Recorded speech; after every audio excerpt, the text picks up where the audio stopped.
গরমের শুরুতেই রইল আলু বেগুন দিয়ে বাটা মাছের ঝোলের রেসিপি।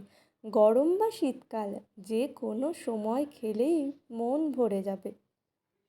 এর যে কী অসাধারণ স্বাদ, যেই খাবে এক কথায় নাম করতে হবে। 250 গ্রামের বাটা মাছের মাথার দিকের পিসগুলো দিয়ে রান্না করেছি। প্রথমেই মাছগুলোকে নুন হলুদ মাখিয়ে ভালো করে ভেজে নিচ্ছি। ভাজা হতে হতে আলু বেগুনগুলোকে লম্বা করে কেটে নিয়েছি। মাছগুলো ভাজা হয়ে গেলে ওই অল্প তেলেই বেগুনগুলোকে চাপা রেখে ভেজে তুলে রেখেছি।